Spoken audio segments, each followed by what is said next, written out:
kita ini dengan memperbanyakkan kalimat tahmid, puji Allah Subhanahu wa taala. Dan alhamdulillah pada malam ini kita telah melepasi 10 Muharram dan kita masih lagi berada pada satu bulan yang dimuliakan oleh Allah Subhanahu wa taala, dan terdapat beberapa amalan yang boleh kita lakukan untuk menambahkan amalan dan keimanan kita kepada Allah taala, iaitu dengan memperbanyakkan berpuasa sunat. Dan kita berada pada tanggal iaitu pada puasa hari-hari putih 13, 14 dan 15.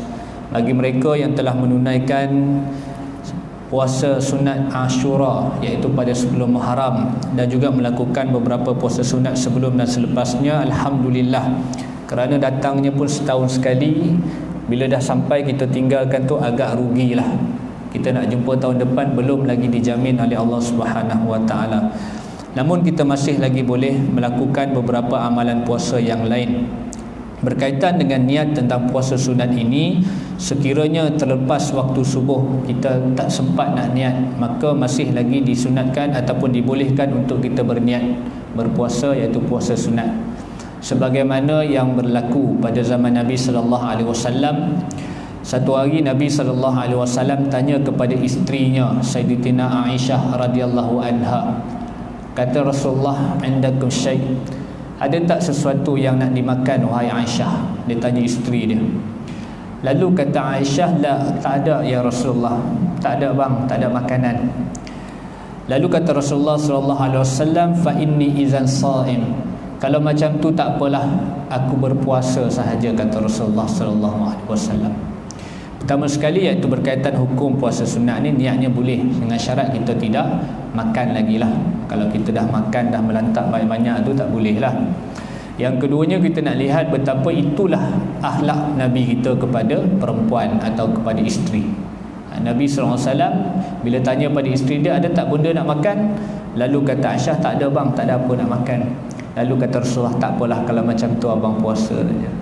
Mudah-mudahan kita ahli qaryah masjid ni semua boleh amal macam mana yang dilakukan Nabi. Balik-balik kerja penat-penat tuan-tuan, buka tudung saji apa pun tak ada. Apa kita nak makan ni tak ada bang. Tak apalah, abang puasa sajalah hari ni. Boleh insya-Allah. Itu contoh Nabi nak bagi tahu kita antara tujuan Nabi diutuskan adalah untuk menyempurnakan akhlak. Lalu akhlak Nabi ni cukup banyak, cukup umum kepada anak-anak, kepada isteri, kepada kawan-kawannya, kepada sahabatnya, kepada orang ramai, kepada pemerintahannya. Itulah akhlak Nabi sallallahu alaihi wasallam. Dan di antara yang saya nak sebutkan sedikit berkaitan dengan kita mensyukuri rezeki yang Allah turunkan kepada kita ini, rezeki itu ada beberapa darjat, di mana ulama letakkan pada 4 darjat rezeki yang kita ada ni. Yang selama ni tuan-tuan kita merasakan bahawa rezeki yang paling besar adalah harta benda, rupanya itulah serendah-rendah rezeki yang Allah beri kepada kita.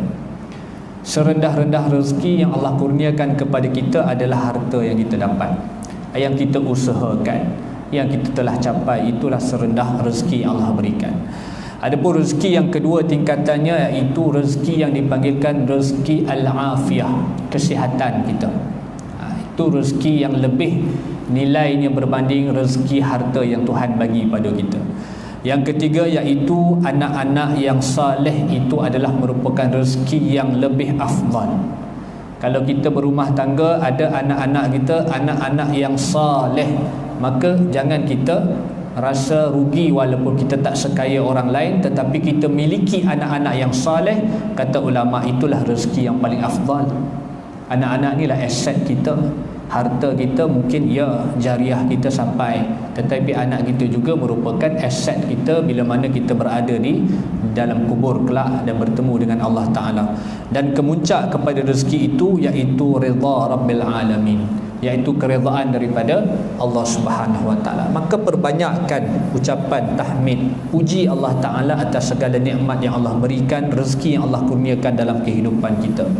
Selawat dan salam kita ke atas junjungan besar Nabi Muhammad sallallahu alaihi wasallam, Nabi kesayangan kita, kecintaan kita, yang telah memerdekakan manusia yang terdahulu sebelum kita ini daripada kegelapan kepada cahaya keimanan. Ini kemerdekaan yang hakiki. Nabi mengeluarkan manusia daripada zulumat, kegelapan kepada cahaya akidah yang sahihah. Ini kemerdekaan yang kita pegang sampai hari ini dan takkan kita lepas sampai bila-bila. Adapun kemerdekaan yang kita bincangkan pada hari ini adalah istilahnya. Kemerdekaan sebuah negara, daulat negara daripada penjajahan dan juga daripada unsur-unsur luar untuk mempengaruhi iaitu negara kita. Itu adalah satu perkara yang lebih spesifik. Jadi Nabi SAW ini telah mengumpulkan kita semua pada malam ini di atas satu akidah yang sahihah, mentauhid serta mengesahkan Allah Ta'ala. Maka di antara perkara yang disyariatkan kepada kita adalah dengan memperbanyakkan berselawat ke atas Nabi Muhammad sallallahu alaihi wasallam. Allahumma salli ala Sayyidina Muhammad wa ala ali Sayyidina Muhammad. Tuan-tuan muslimin dan muslimat yang dirahmati Allah, malam ni kita nak habiskan sedikit lagi baki daripada beberapa tajuk yang kecil yang diambil daripada kitab Indahnya Solat Berjamaah, yang mana kita datang solat berjamaah ini ada adab-adab dan sunnah yang Nabi dah ajar kepada kita. Kalau kita ikut betul-betul, insya-Allah kita akan merasai kemanisan dan keindahan solat berjamaah. Hari ini ramai orang dia datang solat berjamaah tetapi dia tidak mendapat kemanisan dan apa-apa keindahan daripada solat berjamaahnya. Kerana apa tuan-tuan? Satu daripada puncanya kerana dia meninggalkan sunnah dan juga adab-adab yang telah diajar oleh Nabi SAW kepada umatnya. Kerana solat berjamaah ini hanya khusus kepada umat Nabi Muhammad, tidak kepada umat Nabi yang lain. Kerana umat Nabi yang lain umurnya panjang, amal ibadahnya banyak, boleh pula berjihad fi sabilillah, boleh dengan dunianya, masih boleh beribadah. Umat Nabi Muhammad sallallahu alaihi wasallam umurnya pendek, lalu didatangkan kelebihan-kelebihan. Satu amalan dilipat gandakan. Masuk bulan Ramadan, Allah lipat gandakan satu malam lebih baik daripada 1000 bulan. Dan begitu juga datang ke masjid sembahyang beramai-ramai 27 kali ganda. Begitulah cantiknya, beruntungnya umat Nabi Muhammad, tetapi ramai orang tak nampak, lalu meninggalkan perkara-perkara yang merupakan satu kurniaan khusus kepada umat Nabi Muhammad sallallahu alaihi wasallam. Baik, kita akan sebut 6, iaitu adab-adab yang kita belum sebut secara spesifik ataupun secara khusus ketika mana kita solat berjamaah. Yang pertama iaitu kita ini sebenarnya perlu mengelakkan daripada meletakkan sesuatu ataupun barang-barang peribadi kita di tempat kita nak sujud. Bila mana saf kita dibina, misal kata dalam keadaan normal lah, hari ni tak berapa normal, new normal, jadi sembahyang pun jarak-jarak, sembahyangnya berjarak-jarak, tak mengapa, itu ada asas dia. Nak ceritanya bila kita sembahyang secara normal itu, kita elakkan meletak barang-barang peribadi kita, anak kunci ke, handphone ke, apa lagi yang kita biasa bawa datang ke surau ni. Jam tangan kita, tak selesa sembahyang letak jam tangan. Jangan kita letakkan barang-barang peribadi kita bila kita berada pada satu saf, kerana penghujungnya kita akan melihat sekiranya perbuatan itu boleh mengganggu orang lain, maka hukumnya haram. Contoh dia apa? Misal kata dalam keadaan kita dah bina satu saf, tiba-tiba kawan sebelah kita ni batal solat dia, terkentut lah kata, jadi dia pun keluar daripada saf. Maka ruang kosong yang ditinggalkan tu saya pun nak isi. Orang yang berada, imam tu menjadi pasak tengah dia. Kalau sebelah dia, orang sebelah kanan ni yang batal, maka orang yang akan menggantikannya lah orang sebelah kiri dia. Sebelah kanannya akan menghimpitt ke kiri, rapat kepada imam, kerana imam tu tengah. Lalu bila kita meletakkan macam-macam barang kita, tantah remote aircon pun ada juga kita letak depan tu kan. Manalah tahu kan Tok Siak akan letak remote aircon kan. Pasal aircon ni dia sensitif. Kalau kita letak, ada orang suka sejuk tuan-tuan, ada orang dia tak suka aircon. Ada, mana-mana bukan masjid ni lah, merata macam tu tuan-tuan saya jumpa. Itulah cerita dia. Tempat saya pun samalah. Ada yang subuh-subuh dengan kipasnya, dengan airconnya full 16-17. Menggigil mak, gigil kita. Tunggu hujung sikit kita padam kipas. Itu biasa. Daripada saya kecil-kecil lagi, dulu orang tua saya dia jaga masjid-masjid di wilayah ni, di bahagian Jawi. Saya selalu ikut dia kan, tengok perangai, bukan perangai lah, kita tengok macam mana jemaah ini. Ada macam-macam cerita lah. Kadang-kadang kita mengambil manfaat daripada apa yang kita nampak. Jadi bila kita letak barang tu, bila kita nak ganti ke tempat orang, kita nak ambil tak barang tadi?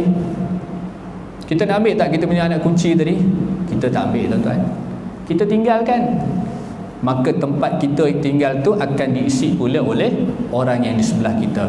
Maka kata pengarang kitab, boleh jadi jika yang menggantikan itu tidak selesa dengan kewujudan barang-barang kita tinggalkan di hadapannya, perbuatan ini boleh dikira sebagai gangguan terhadap orang yang sedang mengerjakan solat dan boleh menjatuhkan hukum haram. Sekiranya mengganggu dia lah. Tapi kalau kita tinggalkan, tak mengganggu dia, itu okey lah. Cuma kita elakkan. Sebab tu tajuk adab ni dia kata elakkan daripada meletakkan barang-barang peribadi di atas sejadah. Ialah handphone kita harga 2,000, 4,000 tu, nak letak tepi ke rak lagi lah, tak boleh kan.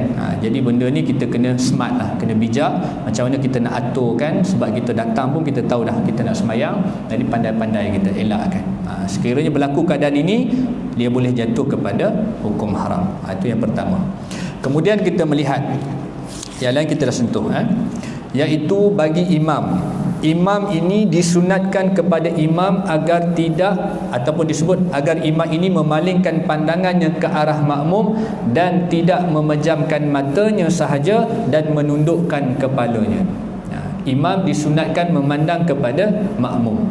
Ini kita dah sebut dulu. Imam bila dia disebut dengan wirid ataupun lafaz Allahumma antas salam wa minkas salam wa alika ya'udus salam fa hayna rabbana bisalam wa dakhilna jannata darussalam tabarakta rabbana wa ta'ala ya zal jalali wal ikram. Imam akan beralih ke arah kanan, yang sehingga pipi kirinya itu menghadap kiblat dan pipi kanannya itu menghadap makmum. Keadaan yang pertama.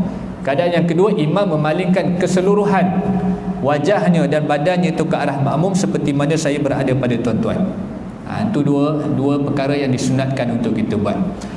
Dan ketika baca zikir tu ataupun wirid yang dibaca itu, imam ini disunatkan memalingkan pandangannya ke arah makmum dan bukannya memejamkan matanya sahaja dan menundukkan kepalanya sahaja, bukan. Ada imam tak macam tu? Ada. Apa sebab dia buat macam tu? Terpulang kat dia lah, segan, ataupun mungkin dia ialah jenis memang orang yang relax, duduk macam tu kan. Okey, sebenarnya hukum asal dia iaitu sunat kita memandang pada makmum. Sebab apa? Salah satunya adalah supaya makmum boleh meminta izin kepada imam untuk keluar meninggalkan berjemaah lebih awal sekiranya ada urusan atau keuzuran. Kalau imam pejam mata, tunduk saja, dia tak nampak apa Bilal ataupun apa makmum buat, silap-silap dengan co-pilot Bilal semua hilang kali, celik-celik mata seorang pun tak ada. Berlaku tak? Berlaku. Kalau jemaah tak ramai boleh jadi kan. Jadi ini antara hikmah dia. Disebut supaya makmum boleh meminta izin kepada imam untuk keluar meninggalkan jemaah jika ada satu keperluan yang mendorongnya untuk berbuat demikian. Hal ni tuan-tuan cukup ramai orang tak ikut. Bahkan kita akan jumpa nanti hukum meninggalkan imam iaitu tanpa keuzuran. Dalam mazhab Syafi'i hukumnya makruh. Itu dalam mazhab kita lah. Yang keluar wawan ni semua di mazhab lain agaknya.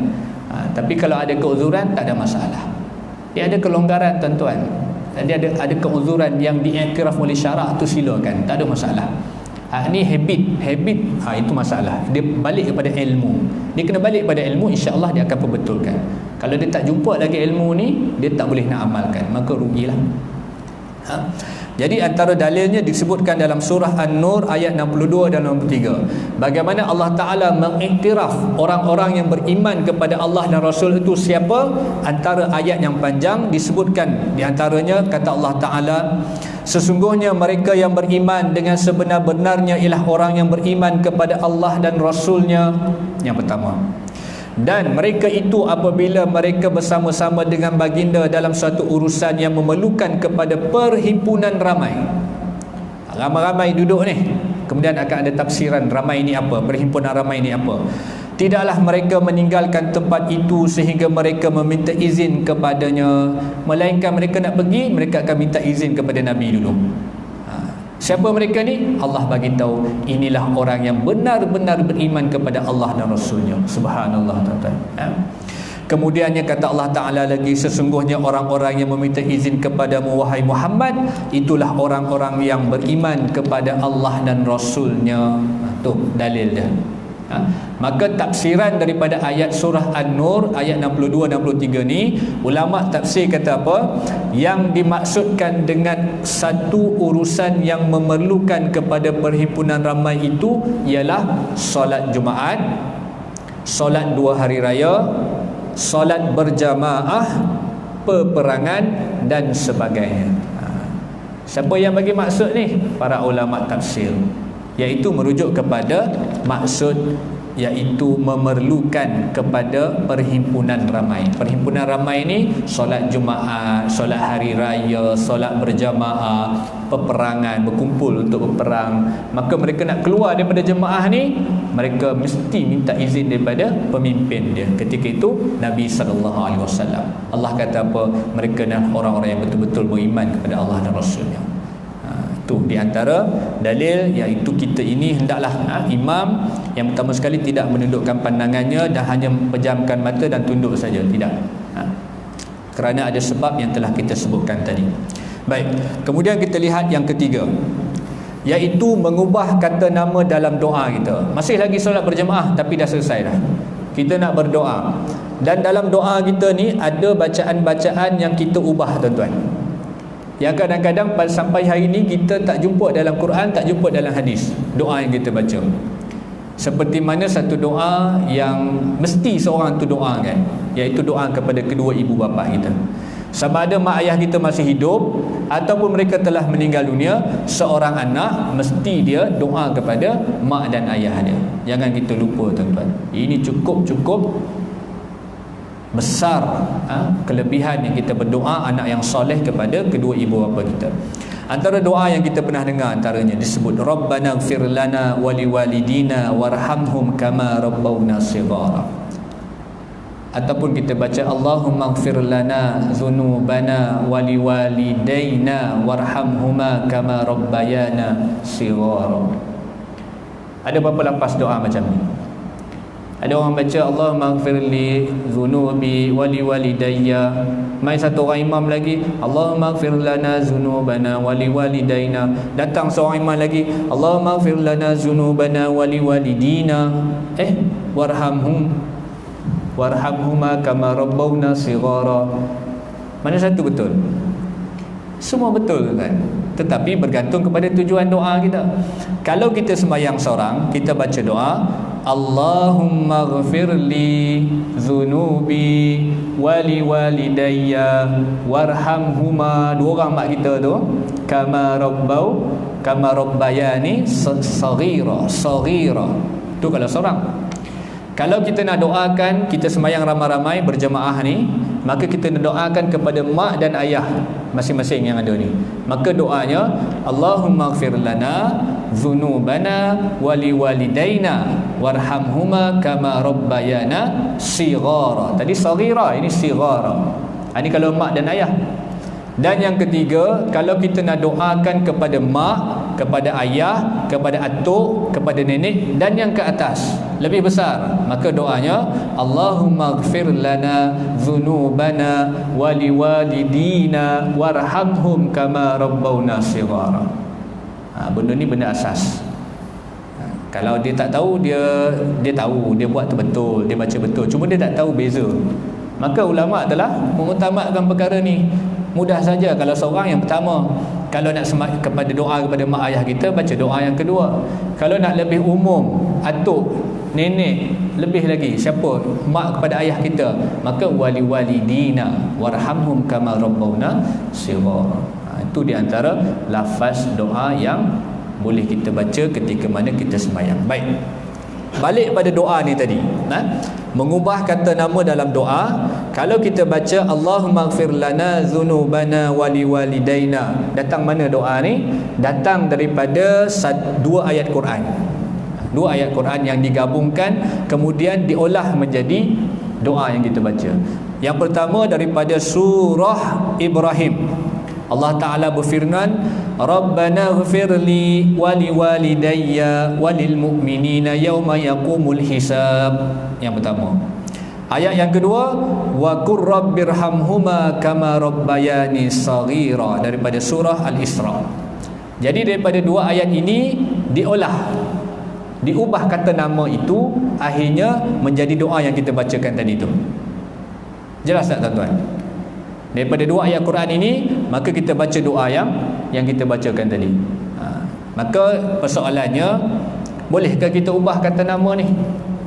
Maka kita lihat, ini sedikit detail tapi saya cuba mudahkan. Baik, iaitu dalam bahasa Arab ini kita maklum bahawa adalah bahasa syurga. Bahasa Arab bahasa syurga. Maka dalam bahasa Arab ini ada seni dia, ada unsur yang cukup besar, iaitu mukjizat yang Allah berikan kepada Nabi Muhammad. Al-Quran itu ditulis ataupun Al-Quran itu di dalam bahasa Arab, kalamullah, dalam bahasa Arab. Maka dia ada keindahan, kekuatan susunan ayatnya, sehingga kan orang-orang musyrik Mekah, bila mana mereka mendengar ayat-ayat Quran, mereka mendengar ayat-ayat Allah, mereka nak menandingi. Walaupun orang-orang musyrik Mekah waktu itu terkenal dengan orang yang mahir berpuisi, orang yang mahir bersyair, tetapi mereka tidak mampu menandingi satu ayat daripada ayat Quran sekalipun. Yang biasa kalau kat sekolah kita dengar ustaz-ustaz kita cerita, ustazah kita cerita, dia nak tiru surah Al-Fil, surah gajah. Kalau kita baca surah gajah ni, bukan saja ayatnya sedap bunyi dia tuan-tuan, maksud dia pun cukup cantik susunan ayat dia. Alam tara kaifa fa'ala rabbuka bi ashabil fil. Dia menceritakan banyak cerita dalam satu surah yang pendek. Datang mai orang kafir ni, dia nak tiru, dia kata apa? Dia buat surah gajah juga, tapi dia bukan cerita tentang satu cerita yang cantik. Dia cerita pasal badan gajah. Al-fil, gajah, jismuhu kabir, badannya besar, ainuhu saghir, matanya kecil, khurtumut tawil, belalai. Ayat tu tuan-tuan, bagi anak kita darjah 1 boleh buat. Dia nak buat rima aja, tapi maksud dia tak ada seni, tak ada keindahan.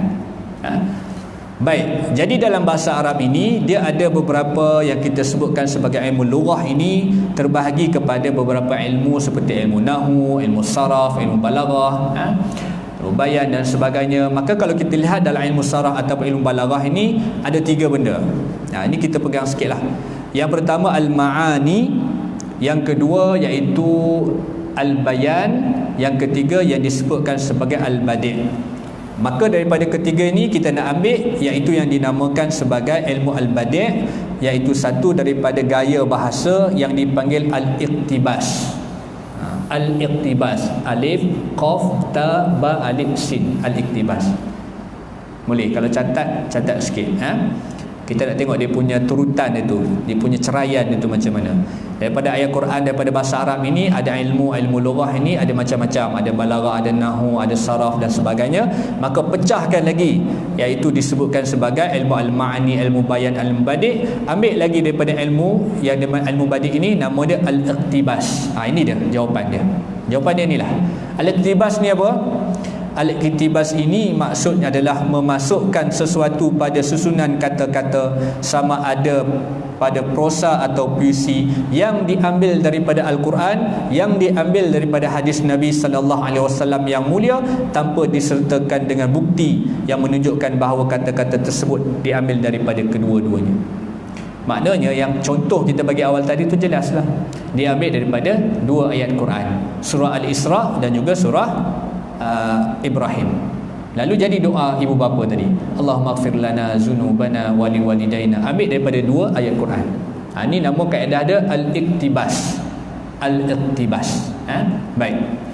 Kemudian kita lihat, adakah perbuatan ini ataupun cara ini telah dipraktikkan oleh Nabi kita? Ya. Nabi SAW dalam sebuah hadis telah menggunakan kaedah al-iqtibas ataupun gaya bahasa al-iqtibas ini dalam sabdaan baginda dalam sebuah hadis bersumberkan daripada sahabat namanya Abi Hurairah radhiyallahu anhu. Kata Rasulullah, "Iza khataba ilaikum man tardawna dinahu wa khuluquhu fazawwijuhu illa taf'aluhu takun fitnatun fil ardi wa fasadun arid." Ayat ni tentang apa? Ataupun hadis ni tentang apa? Tentang perintah orang tua menikahkan anak dara mereka. Kita ada anak perempuan. Anak perempuan kita ni alhamdulillah dah sampai umurnya, dah pandai, dah boleh berdikari, dah sampai masanya. Kata Rasulullah, apabila datang seorang lelaki yang kamu sukai pada pegangan agamanya dan akhlaknya, datang meminang anak perempuan kamu, maka kata Rasulullah, ni perintah Nabi, fazawwijuhu, maka kahwinkanlah dia. Boleh. Datang seorang lelaki, anak muda, baik pegangan agamanya, baik akhlaknya, dia minat pada anak perempuan kita, dia nak meminang, nak menikah anak kita, kata Rasulullah, fazawwijuhu, maka nikahkanlah dia, kawinkanlah mereka. Kalau tak, kata apa? Kata Rasulullah, sekiranya kamu tidak melakukan perkara tersebut, nescaya akan berlakunya fitnah di muka bumi dan kerosakan yang meluas. Praktik tak ibu-ibu hari ini? Tuan-tuan lah, saya belum lagi, anak saya baru tingkatan 1. Tuan-tuan dah praktik, alhamdulillah. Kau tanya, kerja apa? Standard lah kan. Gaji berapa? Rasanya standard kot. Kerja kat mana? Boleh tanya elok lah tu. Tapi masa yang sama tengok pegangan agama dia, bagaimana akhlak dia kan? Itu cara dia. Kalau jumpa lelaki macam ni, calon menantu macam ni, kata Rasulullah, nikahkan dia. Kalau tak, akan berlaku fitnah dan kerosakan. Pasal dia dah suka anak perempuan kita pisahkan mereka. Kenapa? Itu itu adab lah antaranya. Baik, maka daripada hadis ini, bila Nabi sebut illa taf'alu takun fitnatun fil ardi wa fasadun arid, dia sebenarnya mengambil daripada, menggunakan seni bahasa al-iktibas, ambil daripada surah Al-Anfal. Nabi SAW ambil daripada firman Allah Ta'ala daripada surah Al-Anfal, lalu Nabi bersabda, iaitu dengan perintah kahwinkan anak perempuan ini kalau jumpa lelaki yang sesuai, iaitu ayat yang berbunyi, ba'da a'udzubillahi minasyaitanirrajim, wallazina kafaru ba'dhum awliya'u ba'd illa taf'aluhu takun fitnatun fil ardi wa fasadun kabir. Ini ayat dia, kalau kita lihat jauh maksud dia. Yang pertama tadi pasal nikahkan anak, ayat surah Al-Anfal ni berkaitan dengan orang-orang yang kufur itu, sebahagian mereka menjadi penolong kepada sebahagian yang lain. Jika kamu tidak melakukannya, iaitu tidak membantu sesama muslim dan menghalang orang-orang kafir, maka fitnah dan kerosakan yang besar akan berlaku di atas muka bumi ini. Ini dalil kita kena bantu orang Islam sama Islam, dan tak menghalang orang kafir ini yang menganiaya kita, menzalimi kita, mengambil hak kita. Maka orang Islam, dia mesti bantu sesama muslim. Kalau tidak, kata Allah Ta'ala, akan berlakulah fitnah dan kerosakan yang besar di atas muka bumi ini. Nak cerita apa ni tuan-tuan, muslimin dan muslimat? Nak ceritakan Nabi SAW ambil, menggunakan gaya bahasa ataupun seni al-iktibas ni, iaitu ayat yang hampir sama bunyi dia. Dalam sabdaan tadi, takun fitnatun fil ardi wa fasadun arid. Dalam ayat Al-Quran, takun fitnatun fil ardi wa fasadun kabir. Arid, kabir, berbeza. Tetapi diubah. Maknanya kata Nabi ambil daripada ayat Al-Quran tadi. Maka hukumnya diharuskan untuk kita mengubah kata nama di dalam doa. Boleh. Kalau kita sembahyang ramai, kita tukar kepada plural, ramai, jamak. Kalau sembahyang seorang, kita tukar kepada seorang. Maka perkara-perkara ini sebenarnya diharuskan. Sebab ada orang dia rigid, sangat-sangat rigid. Apa imam kita baca ni, ubah-ubah suka hati lafaz dia, lafaz ramai, lafaz seorang dan sebagainya. Itu dia. Baik, ada berapa lagi Dan kemudian kita lihat, iaitu adab menterbalikkan tangan ketika berdoa. Menterbalikkan tangan ketika berdoa. Kita kalau berdoa, disunatkan kita, hukum asalnya iaitu menadah ataupun meletakkan telapak tangan kita ke atas, ke arah langit. Itu hukum asal dia, iaitu berdoa menadahkan tapak tangan ke langit, iaitu berdasarkan daripada sabdaan Nabi SAW. Kata Rasulullah, apabila kamu memohon kepada Allah, maka pohonlah kepadanya dengan menadah tapak-tapak tangan kamu ke langit, dan jangan kamu memohon kepadanya dengan belakang tangan-tangan kamu. Ni.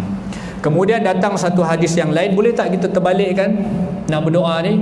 Boleh, iaitu dalam keadaan yang disebutkan untuk menolak bala ataupun bencana. Seperti mana yang disebutkan di dalam hadis yang lain, iaitu bersumberkan daripada sahabat Sayyidina Anas bin Malik, bahawa Nabi SAW meminta kepada Allah Ta'ala agar diturunkan hujan. Maknanya kemarau panjang lah, kemarau lama ni, agar diturunkan hujan, lalu baginda menghalakan kedua-dua belakang tangannya ke arah langit. Ni maka kata boleh dalam keadaan kita nak minta hentikan bencana ataupun musibah yang turun kepada kita, kemarau yang panjang dan sebagainya, taufan dan sebagainya, maka boleh. Kata Imam Nawawi rahimahullahu taala, satu golongan dalam kalangan para ulama mazhab Syafi'i dan selain daripada mereka mengatakan bahawa perbuatan sunnah pada setiap doa untuk menghindarkan bala seperti kemarau dan seumpamanya adalah dengan cara mengangkat kedua-dua tangannya dan menghalakan belakang kedua tapak tangannya itu ke langit. Maka itu disunnahkan untuk dilakukan. Baik, itu kata Imam Nawawi rahimahullahu taala. Baik, selesai. Hak tu ada soalan tuan-tuan setakat ni. Dua tadi ni, menukar kata, mengubah kata nama dalam doa dan juga menterbalikkan tangan ketika berdoa. Jelas InsyaAllah. Baik. Ya. Ya.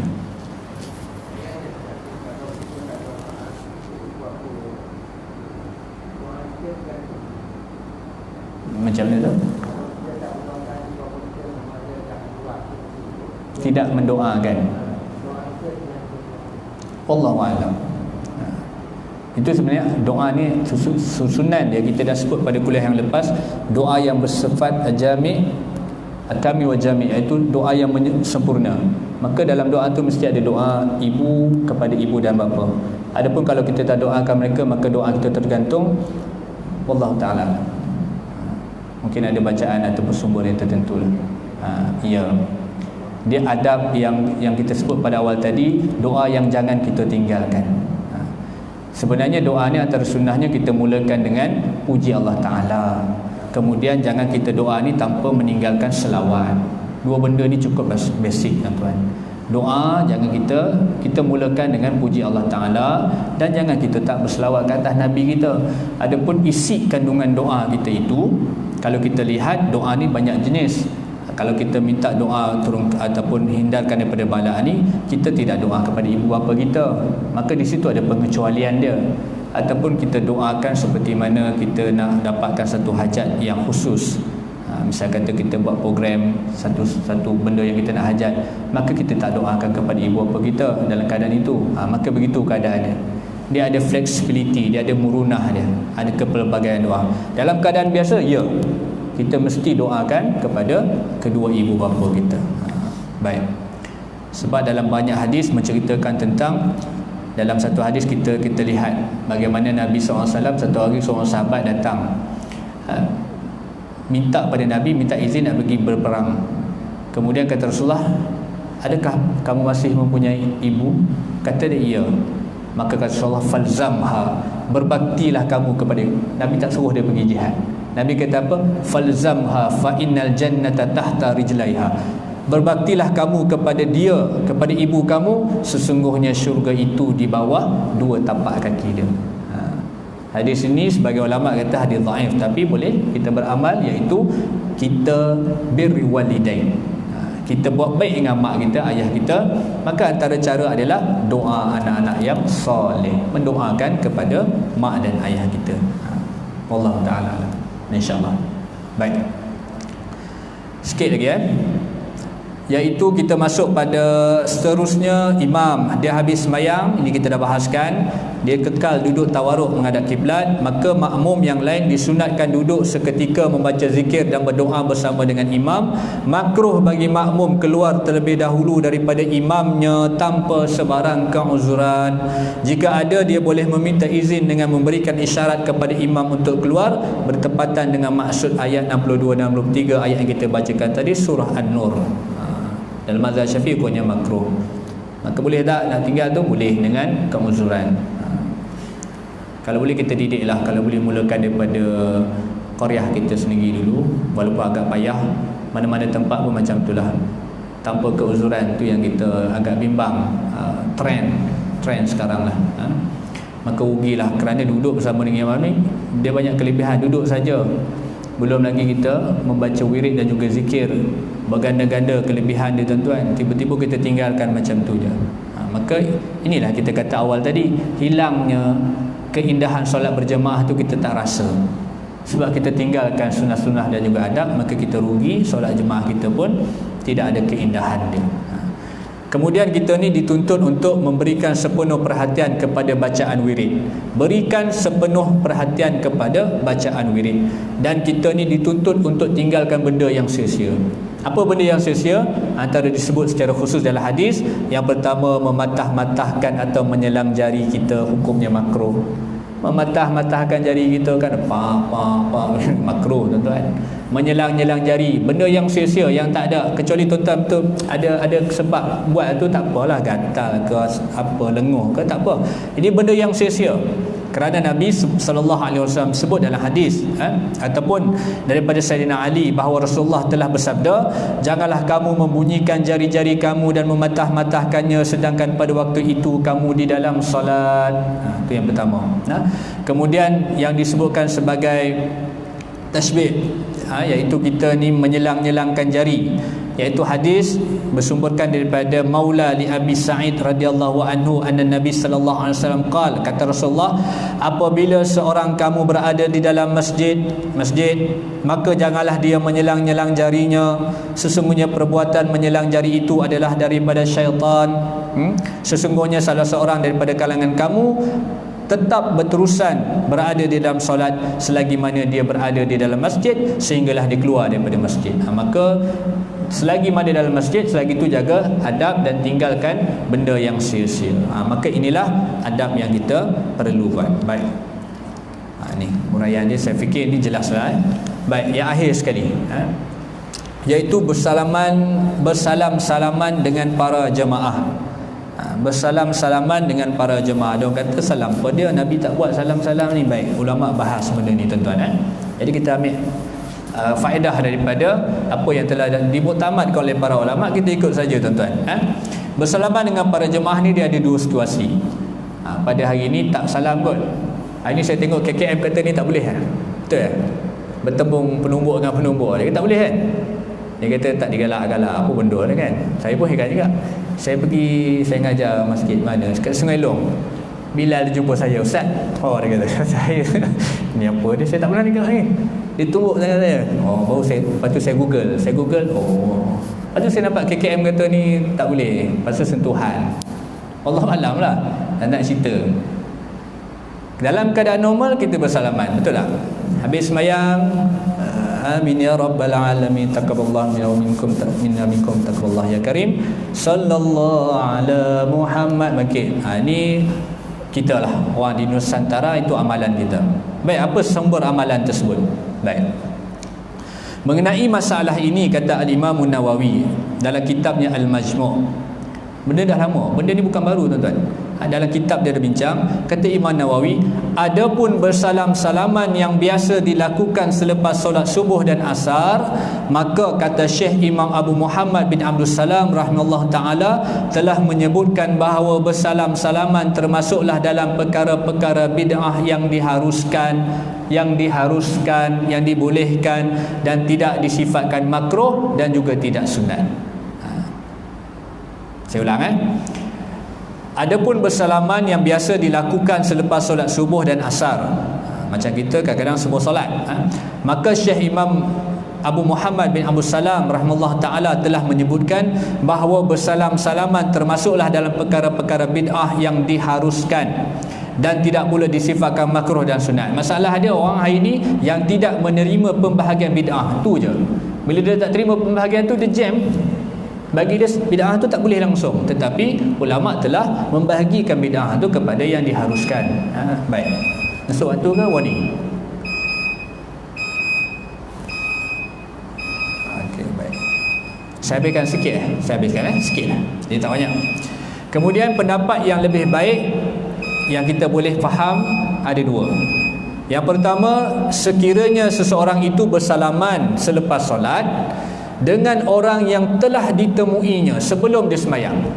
Tuan Haji datang surau ni, datang masjid.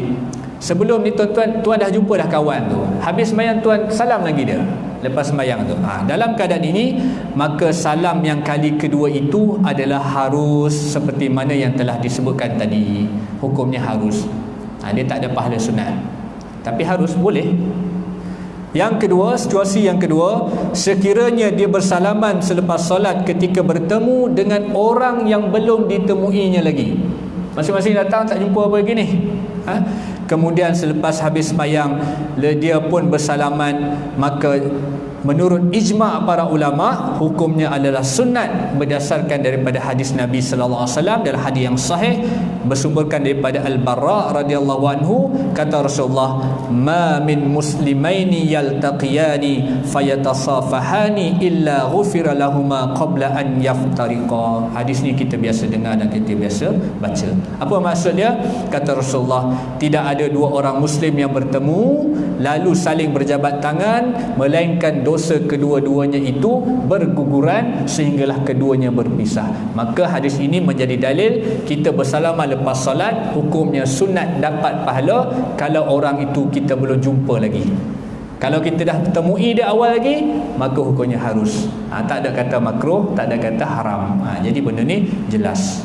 Allah Ta'ala. Maka insyaAllah lah bila kita ulang kaji benda macam ni, dia tak jadi keliru. Sayang tuan-tuan, kita dah mengaji lama dah, daripada kecil masuk menengah sampai kita umur pada hari ni, tiba-tiba kita U-turn benda yang kita tak jelas, kita petikaikan amalan orang lain. Maka ini rugi. Maka tak menambah sedikit pun amalan kita, sedangkan orang lain bertambah amalan, kita masih dalam takuh boleh tak boleh, haram tak haram. Itulah tuan-tuan. Jadi insyaAllah mudah-mudahan memberikan manfaat. Pasti banyak kekurangan, saya mohon kemaafan. Aku liqauli hadza astaghfirullahalazim li wa lakum. Assalamualaikum warahmatullahi wabarakatuh. Subhanakallahumma bihamdika asyhadu an la ilaha illa anta astaghfiruka wa atubu ilaik. Wal 'asri innal insana lafi khusr illa alladhina amanu wa 'amilus solihati wa tawasaw